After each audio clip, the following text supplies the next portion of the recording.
আসসালামু আলাইকুম এভরিওয়ান।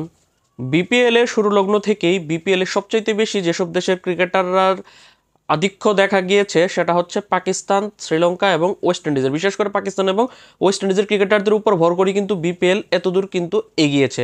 সেই ওয়েস্ট ইন্ডিজেরই 30 বছর বয়সী ডানাতি pace bowling all rounder Romario Shepherd সে বিপিএলে খেলার আগ্রহ পোষণ করেছে। তবে সেখানে রয়েছে একটু যদি কিন্তু মূলত আমরা সকলেই জানি ওয়েস্ট ইন্ডিজ বাংলাদেশের সাথে 3 ম্যাচের টি-20 সিরিজটা শেষ করেছে গত 31 অক্টোবর।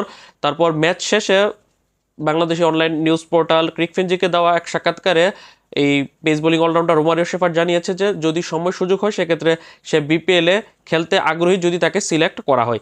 এখন কথা হচ্ছে রোমারিও শেফার্ড কি বিপিএলে খেলার জন্য কি অ্যাভেলেবেল থাকবে কিনা, তাকে কি নেওয়া যাবে কিনা।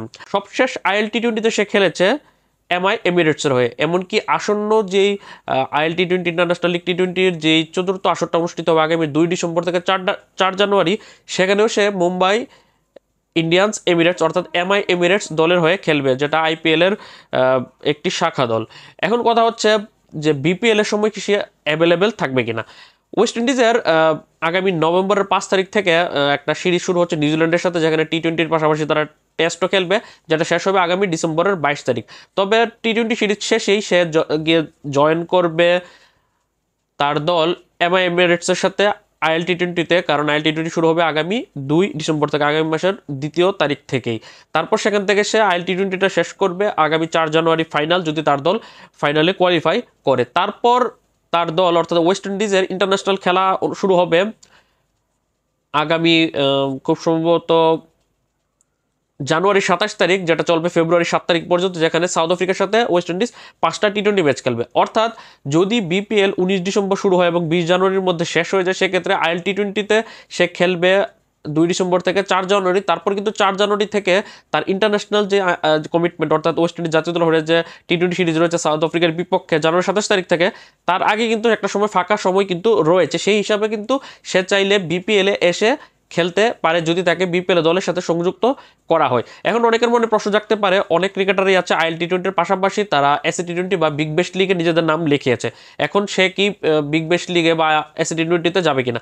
এখন যতটুকু খবর নিয়ে জেনেছি যে বিগ ব্যাশ লিগে রোমারিও শেফার্ডকে কোনো দল পিক করেনি। অন্যদিকে এসএ টি-20-র প্রথম 2 আসরে 2022 এবং 2023 এই দুটি আসরে 2023 এবং 2024 এই দুটি আসরে সে খেলেছিল জোবাক সুপার কিংসের হয়ে, কিন্তু সবশেষ আসরে সে এসএ টি-20তে অংশগ্রহণ করেনি। এবছরও এসএ টি-20তে সে খেলবে বলে এখন পর্যন্ত কোনো আপডেট পাওয়া যায়নি। অর্থাৎ এই মৌসুমটাতে সে খেলবে আইএল টি-20তে এমআই এমিরেটসের হয়ে। তারপর তার মাঝখানে 4 জানুয়ারির পর থেকে জানুয়ারি 27 তারিখের মাঝখানে একটা গ্যাপ রয়েছে। ওই গ্যাপে তাকে চাইলে কিন্তু বিপিএল এর দলগুলো আনতে পারে।